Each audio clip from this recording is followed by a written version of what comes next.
Tribe, what would you do if you had extra time in your day?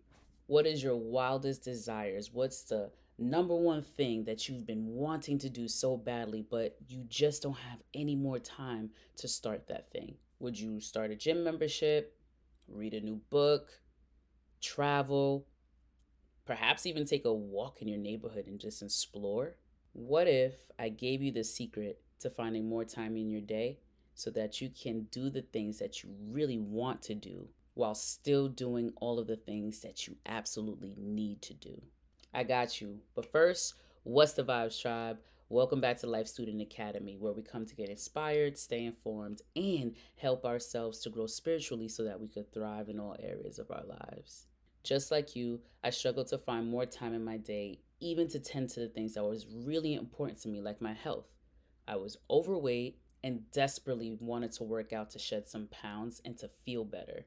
And even with a free membership at the gym in my school, I still couldn't find the time to work out between work, studying for school, and then going home to do house chores. It just seemed impossible. As a longtime artist, my crafts got pushed to the back burner, and I traded casual reading for textbooks. I just didn't get it, y'all. Not until I watched this one inspirational video by Kobe Bryant, my favorite athlete and motivational speaker, but more on that later. In today's video, I'm going to give you the secret to unlock more time in your day so that you can truly do the things that matter to you simply because you want to do these things.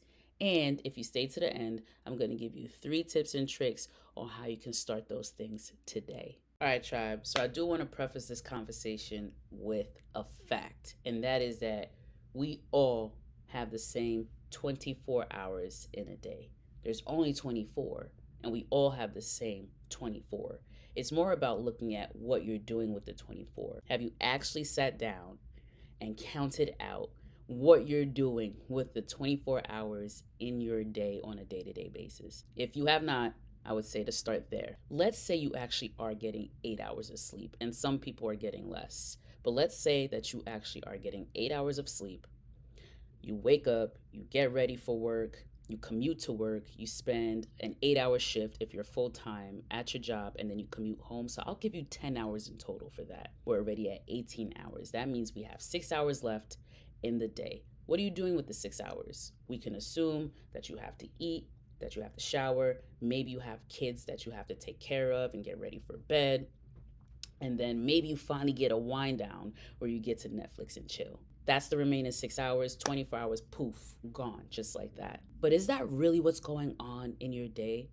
I want you to actually grab your handy dandy notebook and to draft out what is happening within the 24 hours of your day. You need to understand what's happening within your own life, within your 24 hours, to actually see where you can manage the time that you have left over better in order to get to do the things that you really want to do. You might find that you actually spend 30 minutes, an hour, or even more scrolling. Many people have the habit of waking up and scrolling through Instagram, TikTok, Facebook, or even their emails before they get their day started. I just want to let you know that that is 1 hour or even 30 minutes of time that you can probably do that thing that you say that you really want to do, or at least get started. And so I'm not going to delay. So that I could give you back time in your day, I'm going to give you the number one secret that successful people, so I'm talking about millionaires, wealthy people, individuals with financial freedom, so that they have the time in their day in order to do the things that's important to them or the things that they need to do in order to make them this successful. So listen up. The number one secret is to wake up at least 1 hour earlier than you're waking up right now. Now, to some people, this may feel impossible, not doable, and even insane, especially if you're already waking up early. But tribe, take a minute, just hear me out. I want you to understand that the word early, not even just the word, the concept of early is relative. Some people actually wake up at 6 in the morning to start their day and get ready for work. Some people wake up at 3 a.m. to start their day and get ready for work. Now, that person that wakes up at 6 to start their day It might sound mind-boggling to them to wake up at 5, but tribe, there's all kinds of jobs, and jobs, our work tends to be the one thing that we will not negotiate doing because that's how we get compensated and have a steady income to do everything else. And so, depending on the kind of job or the work you have, you're going to do the necessary requirements of that job in order to receive the end result. This is the same concept for any desire that you have. It doesn't matter whether it's a hobby like reading a book or whether you wanted to learn a new craft like rock climbing. Even if you have the desire to go to the gym, you can get up an hour earlier and start your workout. Maybe you're starting at home before you actually purchase a gym membership, or maybe waking up in that hour actually gets you to the gym so that you can suffice for a workout. In any case, waking up earlier is the secret. My favorite motivational speaker and athlete, Kobe Bryant, said this. You want to train as much as you can, as often as you can. So if you get up at 10 in the morning, train at 11, right? 12, say 12, train at 12, train for 2 hours, 12 to 2. You have to let your body recover. So you eat, recover, whatever. You get back out, you train, start training again at 6. Train from 6 to 8, right? And now you go home, you shower, you eat dinner, you go to bed, you wake up, you do it again, right? Those are 2 sessions, right? Now imagine you wake up at 3, you train at 4, you go 4 to 6, come home, breakfast, relax, blah, blah, blah. Now you're back at it again, 9 to 11, right? You relax, and now all of a sudden you're back at it again, 2 to 4, and now you're back at it again, 7 to 9. Look how much more training I have done by simply starting at 4. So, for any of us who know Kobe Bryant, which is a majority of you watching this, you at least know that he was a phenomenal basketball player. And what made him a phenomenal basketball player wasn't just talents and gifts that he was born with. It was a skill set. It was his discipline from waking up earlier and training harder than the average athletes that competed against him. Simply put, he got up early so that he can train more, and training more led him to playing better, which led him to more championships, which was really important to him. And Kobe isn't the only one. There are a lot of other successful people that we know who wake up earlier to prioritize things like their health or training and practicing their craft. CEO of Apple Tim Cook wakes up before 6 a.m. Oprah Winfrey wakes up before 6 a.m. Michelle Obama wakes up before 6 a.m. And there are several other billionaires that wake up before the sun rises in order to perfect their craft. Now, this is not about waking up before 6 a.m. or even before 8 a.m. Remember, time is relative. It's all about what you're doing currently. So where is your alarm clock set right now? Is it at 7 a.m.? Well, if it's at 7, that means that you would wake up at 6. If it's at 8, that means you'll wake up at 7. And maybe, just maybe, if it's at 5, you'd consider waking up at 4, 4:30. Hell, even try 4:45 to start. That's the whole concept, y'all, is to wake up a little bit earlier than what you're doing right now in order to get the things that you really want to do done. Here's a couple other tips and tricks around this, because maybe the thing that you really want to do can't take place that early in the morning.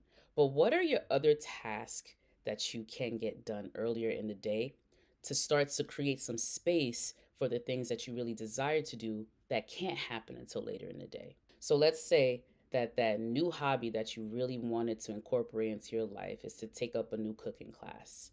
That's awesome. But that cooking class doesn't start until 1 p.m. So obviously, waking up at 6 a.m. or 5 a.m. isn't going to help you take the cooking class. But what is it that you're doing at the 1 p.m.? Is there any way to move the tasks that you have earlier in the day so that you can actually create space for this cooking class?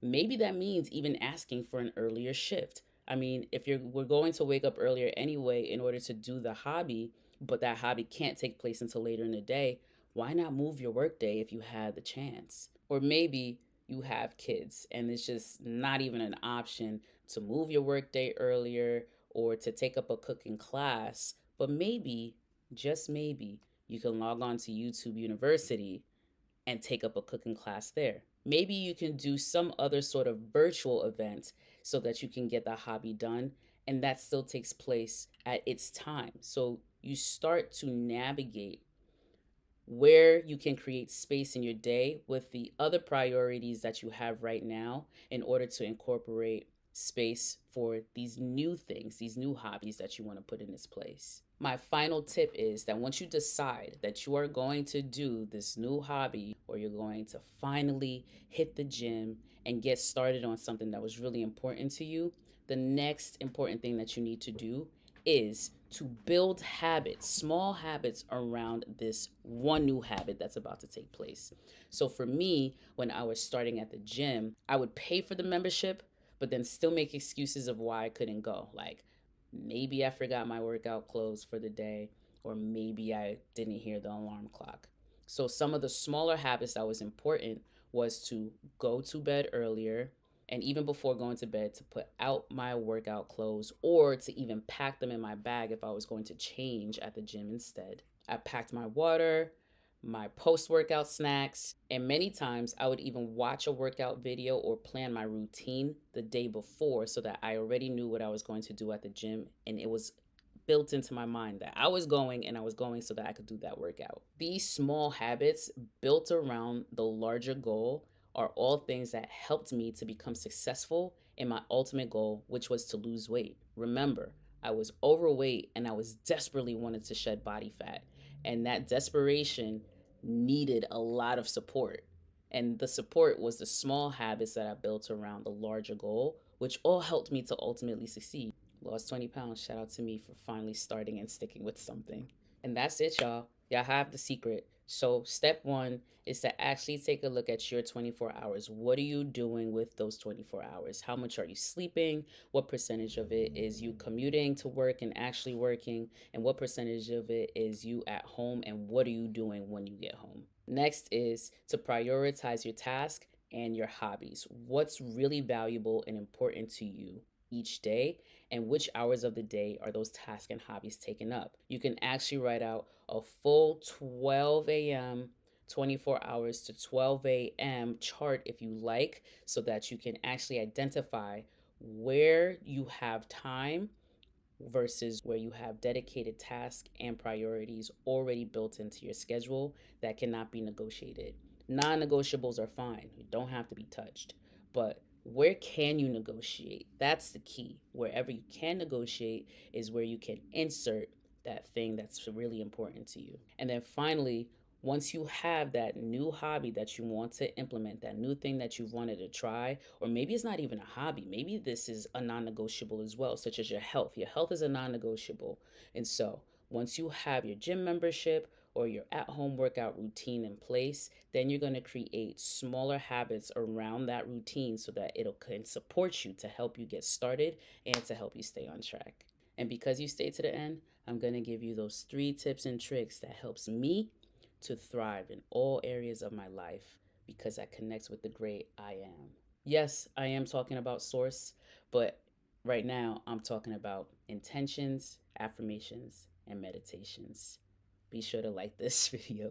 Here are 3 prompts to help you begin to shift your mindset around this new thing that you want to do, because if you already feel like you do not have the time to do this thing, then that's actually why you cannot do the thing, because you're already affirming that you can't, you already believe that you can't.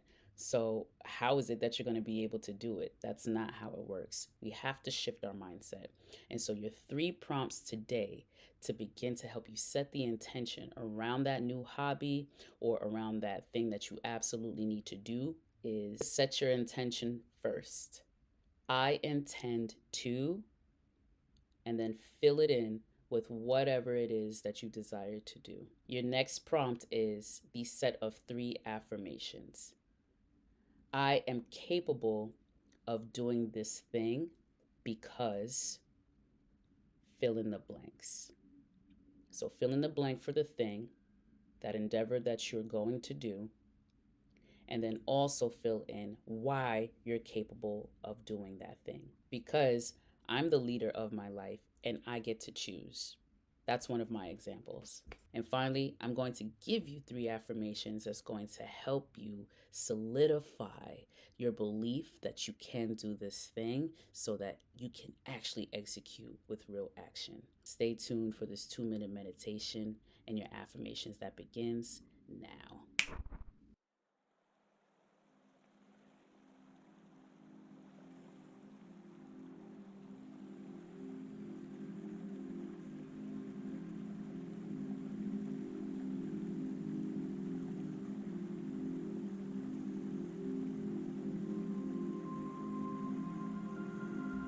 Time is not a block, it is a tool.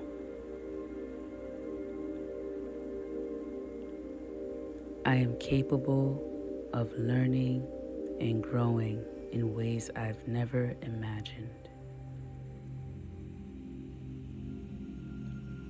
I can do anything I put my mind to.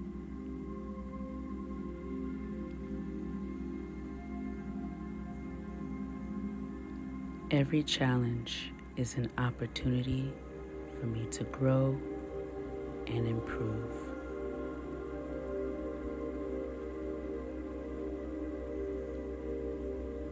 I trust myself to figure things out as I go.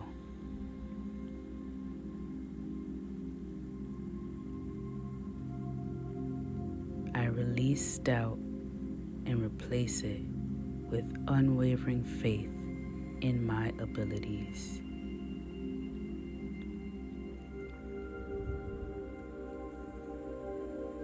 I am expanding beyond my past limitations and stepping into new possibilities.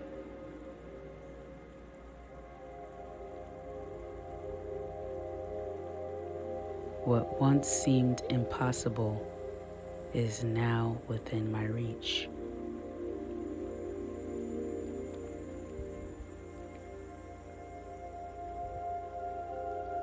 New opportunities await me.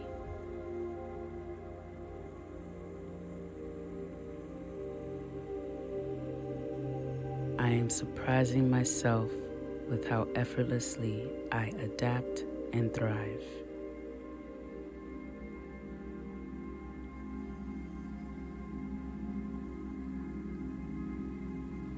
I am capable of doing things that I thought that I could never do before.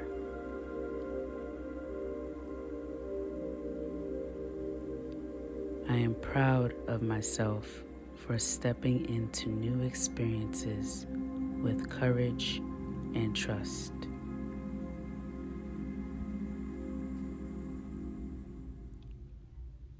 I am the leader of my life.